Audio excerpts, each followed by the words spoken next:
ባለፈው ሳምንት እንግዲህ ታስታውሳላችሁ ስለ ልብ አውርተናል። ምን አይነት ልብ አለን? መነሻችንን ምሳሌ ምዕራፍ 4 ቁጥር 23 አደረግን። አጥብቀ ልብህን ጠብቅ የህይወት መውጫ በርሱ ነውና አለን። እንዲሁም ሕዝቅኤል 36:26ን የድንጋይ ልብ ከውስጣችሁ ምን እላለሁ አወጣለሁ፣ የሥጋን ልብ ምን አደርጋለሁ እከታለሁ። ዛሬም በዚሁ መንፈስ ሆነን በዚሁ ሐሳብ ላይ የሐዋርያት ሥራ ምዕራፍ 13 ቁጥር 21 እና 22ን አነባለሁ። በጌታ በኢየሱስ ስም አነባለሁ።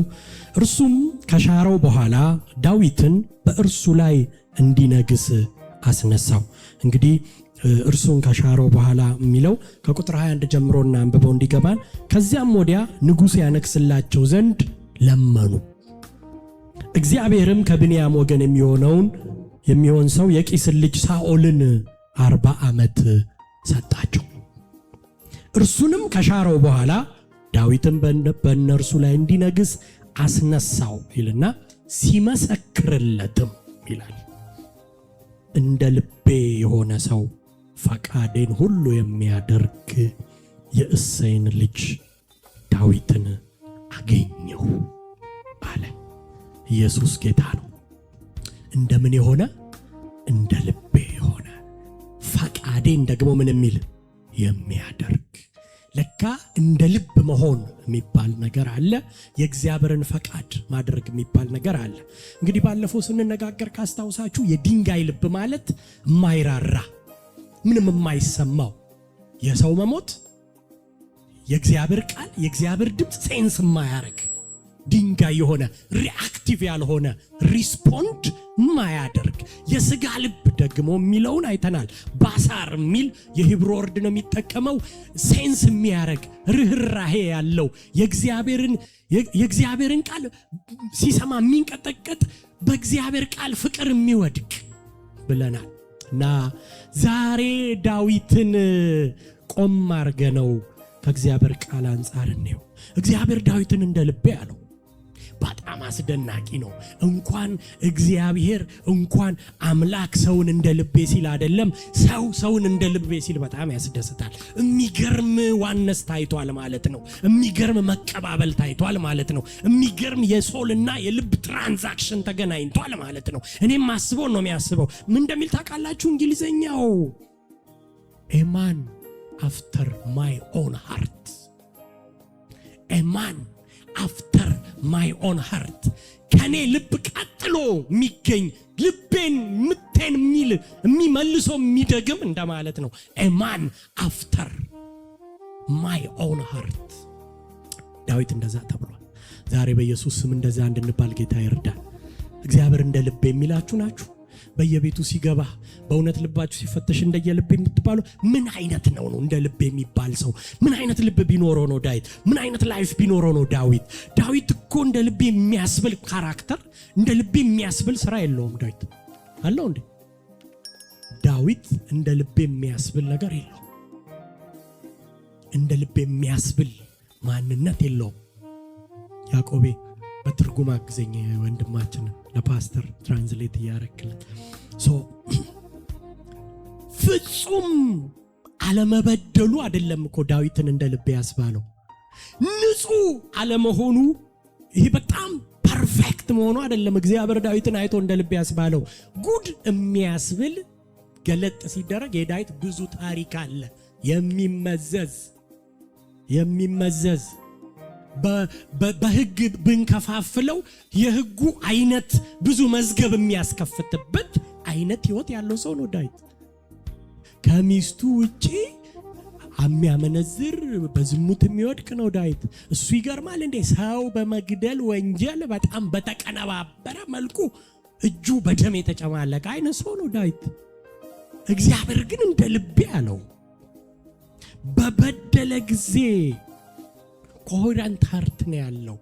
የተሰበረ ግን የሥጋ ልብ አለው ዳዊት። አይበድልም አይደለም። ሰው በክርስቶስ ድኖ ከእግዚአብሔር ጋር እየኖረ ኃጢአት አይሰራም አይደለም። አይበሳጭም አይደለም። ጥፋት አያጠፋም አይደለም። ጆሮ ጭው የሚያረግ ነገር ውስጥ አይገባም ማለት አይደለም።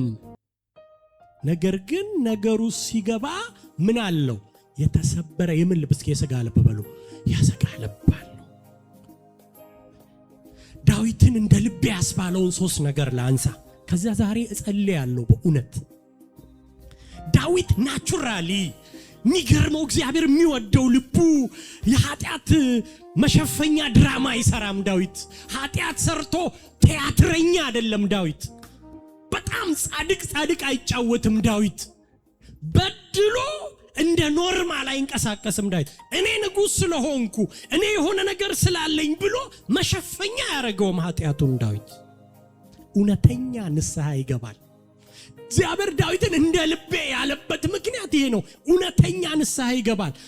ሳኦልን ስንመለከት የድንጋይ ልብ ነው ያለው። ሳኦል ለምን እንደተሻረ ከንግስናው ታውቃላችሁ አይደል? ወይ በጣም እኮ የሚገርም ትራንዚሽን ነው የሆነው።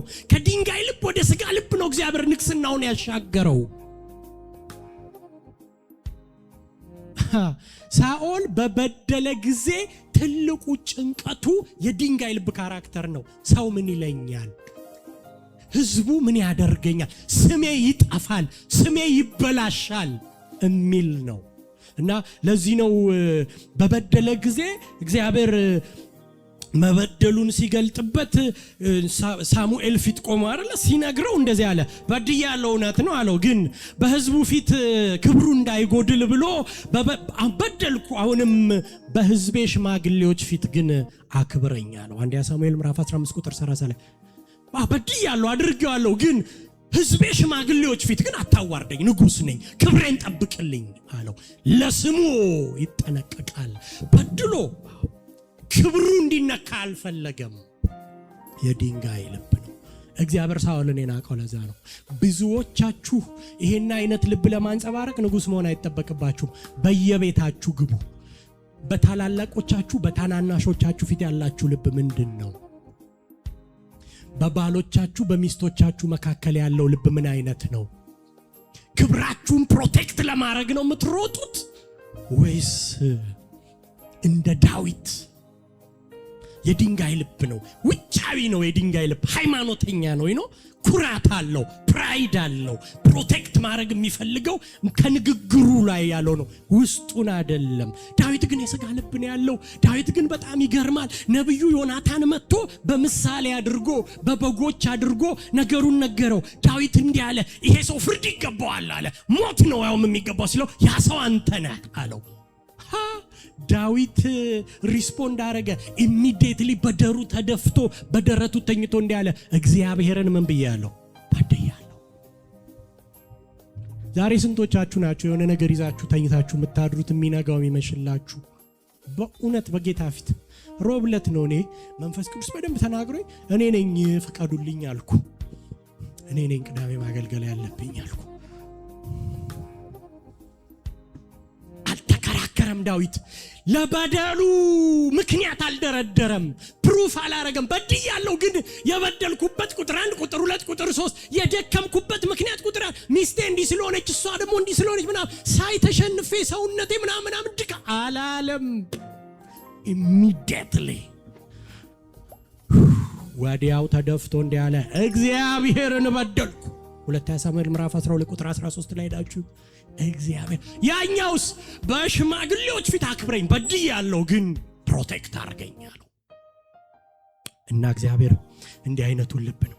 በኃጢአቱ የሚናዘዝ አልነበረም ሳኦል። በኃጢአቱ የሚዝናና አይነት ነው። ዳዊት ግን በኃጢአቱ የሚዝናና አይነት ሰው አልነበረም። ይልቅ የሚያለቅስ ነበረ። በንስሐ እግዚአብሔር ፊት የሚጮህ ነበረ። ለዚህ ነው መዝሙር 151 ሙሉን ሄዳችሁ ስታጠኑት በጣም ብዙ ነገር ይላል። አቤቱ ንጹህ ልብን ምን በልልኝ? ፍጠርልኝ። አትሂድ ከኔ። ንጹህ ልብ ምን አድርግልኝ? ፍጠርልኝ። ይሄ ውጤቱ የምን እንደሆነ አውቄዋለሁ አለ። አገኘው። አያችሁ እግዚአብሔር ለዚህ ነው ከስንት በምን በኋላ አሻግሮ መጥቶ እንዲህ አለ፣ ይሄ ሰው እንደ ልቤ ነው አለ። የልብ ማበላሸት ነው ነገሩን ያመጣው። ዛሬ ልባችሁን ቼክ አርጉ። ግድ የላችሁም፣ አትታገሉ። ልባችሁን ቼክ አርጉት። እልህኛ አትሁኑ። መጣለው ባለ የድንጋይ ልብ ያለው ሰው ባይ ዘ ወይ ኃጢአት ሲሰራ አይጸጸትም። ታውቃላችሁ? ኖርማል ነው፣ አይጸጸትም። ሰው አስቀይሞ ተኝቶ ያድራል፣ ሰላም ነው። ሰው አዝኖበት ምንም አይመስለውም፣ ልክ ነኝ ብሎ ይተኛል። እንዴ ሰው ማዘኑ ልክ አይደለም፣ ምክንያቱ እንኳን ልክ ቢሆን ልክ ነኝ ብሎ ይተኛል፣ ሰላም። የዳዊት ልብ ግን በትንሽ ስተት ሳይቀር የሚንቀጠቀጥ የሥጋ ልብ አለው። ባይተው ታውቃላችሁ? የዳዊት በትንሽ ሳኦልን ለመግደል እግዚአብሔር እድል ሰጠው። ዳዊት የሆነ ጊዜ ታውቃላችሁ? ከዛ ከጀርባ አገኝ ልብሱን ቆረጠ ይላል አይደል? መግደል ይችላል፣ የሚያሳድደው ነው። በዛ ዘመን ቢገለውም ደግሞ ባይዘው ደግሞ ደጋፊ ማለው ምንም እግዚአብሔርም ደግሞ ተናግሮታል እኮ የትንቢት ቃልም አለው። ንጉስ ነው ባይዘው እና ቢገለውም ይችላል። ያለ በደሉ እያሳደደውም ነው ሳኦል አይደል? ምንም አላረገም እኮ። ሴቶች በዘመሩት መዝሙር ነው እሱ መከራውን እያያለ እና ግን አገኘው። ከዛ በኋላ በጣም በሚያስገርም ሁኔታ ሊገለው አልፈለገም። ቀስ ብሎ ግን በተኛበት ልብሱን ቆረጠ ይላል። ታውቃላችሁ? አንደኛ ሳሙኤል ምዕራፍ 24 ቁጥር 5 ላይ ምን እንደሚል? ዳዊት ይሄን በማድረጉ የዳዊት ልቡ መታ ይላል። ተጸጸተ። አልገደለውም እኮ፣ ልብሱን ነው የቆረጠው። ለምልክት ነው እሱንም የቆረጠው። እግዚአብሔር አሳልፎ ሰጥቶኝ ነበረ፣ ልገልህ እችል ነበረ፣ ግን አላረኩብህም ብሎ ለማለት እኮ የተጠቀመበትን ነው። ልቡ መታ ይላል። እስኪ የትኞቻችን ናችን ዛሬ ልባችን የሚመታው በትንሽ ነገር? በእርግጥ ልባችን ይመታል፣ በእርግጥ ልባችን ይመታል። ታጫቃጭቀን ልባችን በእርግጥ ይመታል። ቅዱሳን እግዚአብሔር እንደ ልቤ ይላችኋል። በእርግጥ ኢየሱስ ጌታ ነው። ትላንት ከአንድ እግዚአብሔር ሰው ጋር አወራ ነበርና ከነገረኝ አንዱ ነገር የይቅርታ ልብ በጣም ይገርመኝ ነበር። በቃ መንፈስ ቅዱስ ሊያጸና፣ ተበድለህም ይቅርታ አድርግ፣ በድለህም እየፈለክ ሄደ ሰላም መፍጠር። እግዚአብሔር እንዲህ አይነቱ ጋር ነው አብሮ የሚኖረው አለ እና ዳዊት እንዲህ አይነት ልብ አለው። ዳዊት በጣም እንዲህ አይነት ማንነት ነው ያለው እና ይናዘዛል ኃጢአቱን። ሁለተኛ እንደ ልብ ያስባለው ሌላ ነገር ምንድነው ዳዊት ብላችሁ ስትጠይቁኝ እግዚአብሔርን ይፈልግ ነበር ዳዊት ከምንም ነገር በላይ። ለዚህ ነው ኤማን አፍተር ማይ ኦን ሃርት፣ ከኔ ልብ ቀጥሎ የሆነ ማን አለ? የሚገኘው ማን ነው አለ እግዚአብሔር? ዳዊት ነው። የትም ቦታ ሁኑ ኤማን አፍተር ማይ ኦን ሃርት there is a ዳዊት። በድሎም ዳዊት አለ። አጥፍቶም እኔ ከልብ ያሳብ ቀጥሎ ዞር ስል ማገኘው ዳዊት አለ። ዳዊት አለ። እግዚአብሔር የሚወደውን የሚወድ ነው። እግዚአብሔር የሚጠላውን የሚጠላ ነው። እግዚአብሔር ያለውን ሁሉ የሚሆን ነው። ብቻ የእግዚአብሔር ልብ ያለውን ሁሉ የሚደግም ነው። ለምን እንዴት አይልም? ይቀጥል። ኤማን አፍተር ማይ ኦን ሃርት። ዛሬ ከምን ጀርባ ናችሁ እናንተ? በእውነት ከራሳችሁ አቋምና ምክንያት ጀርባ። ንጉሥ ሆኖ ሳለ የዳዊት ፍላጎት ዙፋን አልነበረም። የዳዊት ፍላጎት የንግስና ክብሩን ሰስቴን ማድረግ አልነበረም። እግዚአብሔርን ነበር የሚፈልገው። እንደዚህ ይላል ዳዊት፣ እግዚአብሔርን አንዲት ነገር ለመንኩት አለ። ምን ለመንከው ዳዊት? እርሱንም ነው ደግሞ ምሻው። ባይዘው ልመና ብቻ አይደለም፣ የውስጥ ማይቆም መሻቴ ነው። ለዘላለም በማቤት እስክሞት አላለም። ለዘላለም ሞቼም ራሱ በቃ ዘላለም መንፈስህን ከኔ ምን አትበልብኝ፣ አትውሰድብኝ። ቅዱሱን መንፈስህን በውስጤ ምን አድርግ፣ አድስ።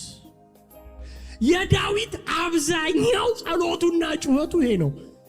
ኤማን አፍተር ማይ ኦን ሃርት። ዳዊት እንደኔና እንደናንተ ሰው ነው። ይሄን ታውቃላችሁ? ዳዊት እንደኔና እንደናንተ ተወልዶ እንደማንኛውም ሰው ያደገ ሰው። በኔና በእናንተ በእኛና በዳዊት መካከል ያለው ልዩነት ዳዊት አብዝቶ ማንን ይፈልጋል? እግዚአብሔርን ይፈልጋል። አብዝቶ ልቡ የሚገርም ነው። ምንም የተለየ ቅባት ስላለው አይደለም። እግዚአብሔርን ፈላጊ ለመሆን በኃጢአት ኢንተርቴን ላለማድረግ ሰው ይቅርታ ለማለት ቅባት አይፈልግም። በእግዚአብሔር መመረጥ አይፈልግም፣ ጥሪ አይፈልግም። ልብ ነው የሚፈልገው። እስኪ ልብ በሉ፣ ልብ ነው የሚፈልገው። ለዚህ ነው መዝሙር 27 ቁጥር 4 ላይ እግዚአብሔርን አንዲት ነገር ለማሞታል። እኛ ትክክለኛ ማንነታችሁ እናንተ ማለት ቸርችም ሲመጣ የምትታዩት አይደላችሁ። እውነተኛ ማንነታችሁ ቸርች ስትመጡ የምታሳዩት ማንነት አይደለም። እውነተኛ ማንነታችሁ ከቤት ወጣችሁ ካፌ ከጓደኞቻችሁ ጋር ስትገናኙ የምታሳዩት አይደለም። እውነተኛ ማንነታችሁ ብቻችሁን ባዶ ቤት ስትሆኑ ነው። ራቆታችሁን ሆናችሁ ምንድነው የምትሰሩት? ጠይቁ ራሳችሁ። ብቻችሁን ስትሆኑ ሰው ባይዞ በሁለት ነገር እውነተኛ ማንነቱ ይታወቃል። በጣም ኃይልና ብር ስትሰጡት ባህሪው ይገለጣል። እማታውቁት ባህሪ ይመጣል። እውነተኛ ማንነት። ሁለተኛ ምን እንደሆነ ታውቃላችሁ? ማንም የማያውቀው አገር ወስዳችሁ አስቀምጡት። ሰውየው ማን እንደሆነ ታውቁታላችሁ። ይገለጣል። ማንም የማያውቀው ባዶ ቦታ አካባቢ አስቀምጡት። ማን እንደሆነ ታውቁታላችሁ። እግዚአብሔር ብቻችሁን በሆናችሁ ጊዜ የምታስቡትን ሐሳብ ያውቃል። ያናችሁ እናንተ ብቻችሁን ስትሆኑ ምንድነው ማድረግ የሚሰማችሁ? በእውነት መጸለይ ነው የሚሰማችሁ? በእውነት እግዚአብሔርን መፈለግ ነው የሚሰማችሁ? ምንድነው ትርፍ የምትሉት? የረፍት ጊዜ በቃ አሁን ይሄንን አድርጌያለሁ በፕላን አሁን ትርፍ ነው፣ ፋይናንሴም አሁን ትንሽ ስቴብል ነው ስትሉ የሚሰማችሁ ስሜት የምትሆኑትናችሁ እግዚአብሔር እሱን ያውቃል። ያናችሁ እናንተ። እዚህ ነው የድንጋይ ልብና የሥጋ ልብ። የድንጋይ ልብ ኃጢአት ሲሰራ አይጸጸት። ውጫዊ ስምና ክብሩን ነው ፕሮቴክት የሚያደርገው። የሥጋስ በግልጽ ተንበርክኮ በእግዚአብሔር ፊት ምን ያደርጋል? ንስሐ ይገባል። በጣም ይገርማል። የድንጋይ ልብ ያለው ሰው እግዚአብሔር እንደ ነብዩ ዮናታን አይነት ነብይ ልኮለት ሊታደገው እኮ ነው። ትንቢት ሲነገረው ያለበት መንገድ ሮንግ እንደሆነ ሲነገረው ይቆጣል። እንዳውም ሰበብ ፈልጎ አገልጋዩን ያሳደዋል። አገልጋዩ ስሙን ማጥፋት ይጀምራል። የሥጋ ልብስ በንስሐ ይመለሳል። ከሰውየውና ከተናጋሪው ጋር ጉዳይ የለውም። ያለበትንና የተናገረውን ያውቃል። እውነት እንደሆነ ይገባዋል። አይከራከርም። ከእግዚአብሔር ጋር ይጨርሳል። በጣም የሚገርም ነው። የድንጋይ ልቦች ኃጢአት በመስራታቸው ሕሊናቸው አይታመምም። በትንሽ ጥፋት ነው። የሥጋ ልብ ግን ይረበሻል፣ ውስጡ ይያዛል፣ ልቡ ይመታል። የድንጋይ ልብ ያለው ሰው የእግዚአብሔርን እጅ፣ በረከቱን፣ ፋይናንሱን፣ የሆነ ሀገር መሻገሩን ነው የሚፈልገው። የድንጋይ ልብ ያለው ሰው ከእግዚአብሔር የሚቀበለውን ነገር ነው የሚፈልገው። የሥጋ ልብ ያለው ሰው ግን ወሬው ሁሉ ብትጠይቁት የእግዚአብሔር ሕልውና ነው። እግዚአብሔርን በጣም የሚወድ ሰው የሆነ ሀገር ሄዶ ራሱ የምታገኙት ሲኒማ ቤት ምናምን፣ ካፌ፣ መዝናኛ፣ መዋኛ አይደለም። እንደው ቸርች ቢጠፋ የሆነ ካቴድራል ይሄዳል። ታውቃላችሁ? ካቴድራል የሆነ ሪቫይቫል ተነሳ የተባለበት ቦታ፣ ሙዚየም ሆኖ የተቀመጠበት ቦታ ምናምን ገብቶ ሕልውናውን የሚፈልግ ሰው የሥጋ ልብ ያለው ሰው፣ እግዚአብሔርን የሚፈልግ ሰው እግዚአብሔር የሚፈልጉትን ያውቃል። ባይዘወይ ለዚህ ነው መጽሐፍ ቅዱስ ሲናገር ስለ ሸክላ ሰሪው ይናገራል አይደል? ሸክላ ሰሪ ሸክላው ቢበላሽ መልሶ አፍርሶ ምን ያደርገዋል? ደግሞ ይሰራዋል። የድንጋይ ልብ ታውቃላችሁ እንደ ሸክላ ነው። ልትነግሩት ልታስተካክሉት ስትሞክሩ ይሰበራል፣ አይታዘዝም። የሥጋ ልብ ግን እንደ ሸክላ አይደለም። ገና ከመሰራቱ በፊት እንዳለ እንደ ጭቃው ነው። መልሳችሁ አብኩታችሁ ስታስተካክሉት ምን ያደርጋል? ይሰራል፣ ይሰማል። የእግዚአብሔርን ቃል ይሰማል፣ ሰዎችን ይሰማል። እኔ ዛሬ ልላችሁ የምፈልገው እግዚአብሔር እያለን ያለው ይሄንን ነው። ያልታረሰ መሬት ላይ አትዝሩ፣ ድንጋይ ላይ አትዝሩ።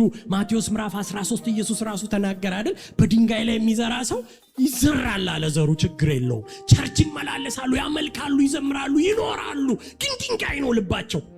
ይቅርታ ለማድረግ ሶሪ ለማለት መሸነፍ የሚመስላቸው፣ ዓለም የሚዞርባቸው የሚመስላቸው፣ ሰውየውን ትክክል ዘላለም ያረጉ የሚመስላቸው በእነሱ ይቅርታ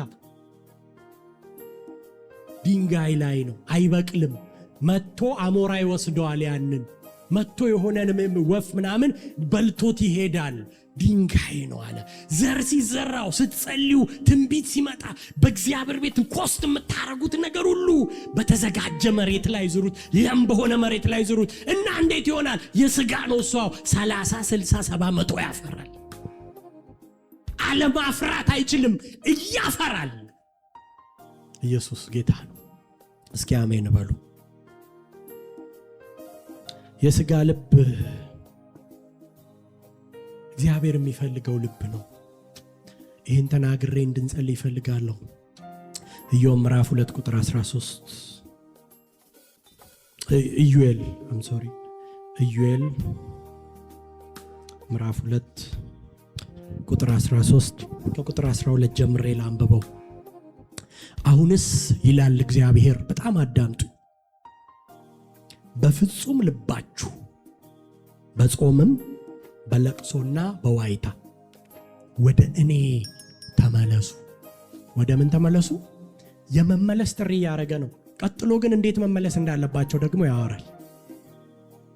ልባችሁን እንጂ ልብሳችሁን አትቅደዱ። አምላካችሁ እግዚአብሔር ቸር መሐሪ፣ ቁጣው የዘገየ ምሕረቱ የበዛ ለክፋትም የተጸጸተ ነውና ወደ እርሱ ተመለሱ። የሚመለስ የሚጸጸት እንደሆነ ለአምላካችሁ ለእግዚአብሔር የእህልና የመጠጥ ቁርባን የሚሆነውን በረከት የሚያተርፍ እንደሆነ ማን ያውቃል? ልባችሁን እንጂ ልብሳችሁን ምን አትበሉ፣ አትቅደዱ። በዛን ጊዜ ዘመን ባህላዊ አንድ ስርዓት አለ። ሰው በዛ በእስራኤል ዘመን ብድግ ብሎ ልብሱን ከቀደደ ሕዝብ ሁሉ ያውቃል፣ ሰውየው የሆነውን ነገር ያውቃል። ዝም ብሎ ሰው ተነስቶ ልብሱን ምን አያረግም፣ አይቀድም። አመድ አይነሰንስም፣ አመድ ላይ አይቀመጥም። ብድግ ብሎ እና በብሉይ ኪዳን ዘመን አንድ ሰው ይሄን ካረገ የመጀመሪያው ትልቅ ሐዘን ገጥሞታል ማለት ነው። ሐዘን ገብቷል ሕይወት ውስጥ። ልብሱን ከቀደደ ስብራት ገጥሞታል ማለት ነው። ውስጡ ተሰባብሯል። ከፍተኛ ሊቋቋመው የማይችል ሐዘን ገጥሞታል ማለት ነው። በኃጢአቱ ምክንያት የደረሰበት ቁስል አለ፣ ህመም አለ ማለት ነው። እየተጸጸተ ነው ማለት ነው። ስለዚህ ልብሱን ይቀዳል። ለምሳሌ በጣም የምታውቁት ታሪክ አለ አይደለ? ያዕቆብን ተመልከቱት። ዮሴፍ ወደ ግብጽ ሸጠው፣ ልብሱን ግን በደም ነክረው አምጥተው ሞቷል አሉት። ያዕቆብ የልጁን ልብስ በደም ተነክሮ ሳይ ምን አረገ ይላል? ልብሱን ቀደደ ይላል። ሐዘን ነው፣ የልጁን ሞት ነው የሰማው። እጅግ አዘነ፣ ልብሱን ቀደደ ይላል። ኢዮብም መከራ በጣም በበዛበትና ያለውን ሁሉ ባጣ ጊዜ ምን አረገ ይላል? ልብሱን ቀደደ ይላል። አመድ ላይ ሆኖ ተቀመጠ፣ አመድ ነሰነሰ እግዚአብሔር ፊት እና በዛ ጊዜ እንደዛ። ነገሩ ግን እያደገ እየቆየ ሲመጣ ሕዝቡ እውነተኛ ንስሐ ሳይኖረው በውስጡ ቂም ይዞ በውስጡ ተጠላልቶ በውስጡ እኔ ልክ ነኝ እኔ ምናምን ነኝ ብሎ ለመታየት ብቻ ልብስ መቅደድ ጀመረ። እና ልብስ መቅደድ የእውነተኛ ንስሐ ምልክት መሆኑ ቀርቶ ውጫዊ ድራማና ትዕይንት ሆነ ማለት ነው። ውስጡ አይቀየርም፣ ውጭውን ይቀዳል። ተጸጽቻለሁ ይላል። ሃይማኖታዊ አቋም ሆነ። ዛሬ ብዙዎቻችን ወደዚህ ወደኛ ህይወት ስናመጣው ቤተክርስቲያን እንመጣለን፣ ነጫጭ ለብሰን ነው የምንመጣው። እናመልካለን፣ እንዘላለን፣ እናገለግላለን። ልክ ከዚህ ስንወጣ ቂሙ እዚህ ላይ አለ፣ የቋጠርነው ቂም አለ። ያሁን የዚህ ዘመን ልብስ መቅደድ ይሄ ነው። ሰውን በሐሜት ይዘን እንክትክትክት አርገን እንበለዋለን። ልብስ ነው መንቀደው። ያመለክነውና የተነካካነውን ኢንካውንተር ያደረግነው መንፈስ ቀይሮን አይደለም የምንወጣው፣ ልብስ ነው መንቀደው። ልብስ መቅደድ ዘንድሮ ይሄ ነው። የዘንድሮ ልብስ መቅደድ ይሄ ነው። ልክ ከዚህ ስንወጣ ኦሮሞነታችን ትዝ ይለናል፣ አማራነታችን ትዝ ይለናል፣ ኢትዮጵያዊነትና ኤርትራዊነታችን ትዝ ይለናል። በዘር በጎሳ በቋንቋ ምናምን ተከፋፍለን ጎጥን ጥግ ለጥግ ልብስ ነው መንቀደው። ግን ምንድነን? የደም ዋጋ የተከፈለልን በአንድ ቤተክርስቲያን ግን የምናመልክነን። ግን ዘረኞች ነን፣ ግን ቂመኞች ነን። ፈጽሞ ይቅርታ የሚባል ነገር የለም። መተው የሚባል ነገር የለም። ለመሸነፍ የምናረገው ጥረት የለም። እግዚአብሔርም ሰው ፊትም ተሸንፈን ለማሸነፍ የምንሄድበት ጎዳና የለም። ልባችሁን እልከኛ አታርጉ ይላል አይደል? የሆነ ቦታ መጽሐፍ ቅዱስ ምናችሁ እስኪ ልብ በሉ። ልብ ነው። እልህኛም የሚሆነው ትሁትም የሚሆነው ምንድነው? ልብ ነው። ለእልህኝነታችሁ ምክንያት አትፈልጉ፣ እስኮርት አታስገቡለት። ይቅርታ ላለማድረጋችሁ 1 2 3 የሚል ነጥብ አደርድሩ። ይቅርታ ነጥብ አይፈልግም። ይቅርታ በምክንያት አይደረግም። ይቅርታ ያለ ምክንያት ነው የሚደረገው። ይቅርታ የእግዚአብሔር ሕይወት ስለሆነ ነው የሚደረገው። ይቅርታ የልብ ነው፣ የልብ ጉዳይ ነው። ልብ ለማሳየት ነው የሚደረገው። የእግዚአብሔር ልብ እንዳላችሁ ለማሳየት ነው የሚደረገው ይቅርታ እንጂ እናንተ ትክክል ወይ ያኛው ትክክል ለሆነ እናንተ ስላጠፋችሁ ያኛው ልክ ስለሆነ የሚደረግ አይደለም። ተሳስታችኋል። እንደዛ ከሆነ ልብ ሳይሆን ልብስ እየቀደዳችሁ ነው። ለዚህ ነው መጽሐፍ ሲናገር ይቅርታ ላይ ባይዘው ሁለቱንም ሳይድ አንድ ነው የሚያደርገው። የበደላችሁን ይቅር በሉ እኮ አይደለም፣ የበደላችሁትን አይደለም የሚለው፣ የበደሏችሁ ነው አይደለም የሚለው አይደለም። ይቅርታ የልብ ጉዳይ ነው። ልብ መቅደዱ እውነተኛ ንስሐ፣ እውነተኛው ይሄ ስጋ ልብ የተጋረደውን መጋረጃ ይበጣጥሰዋል፣ ይቀዳደዋል። በውስጡ ያለውን ቂም፣ በውስጡ ያለውን ጥላቻ የእግዚአብሔርን ድምጽ ሲሰማ ከእግዚአብሔር ድምጽ የሚያስበልጠው ሁሉን ለእግዚአብሔር ምን ያደርጋል? ይተዋል። ሁሉን ነው የሚተው፣ መርጦ አይተውም። ክርስቲያን ናችሁ? አጠገቡ ያላችሁን ሰው ጠይቁት። ጌታ ሞቶልሃል አይደል በሉት። ጌታ ከሞተልህ ልብህን መቅደድ ግዴታ ነው በሉት። ይቅርታ ማድረግ ኢየሱስ ጌታ ነው። እስኪ ቁሙና እንጸልይ።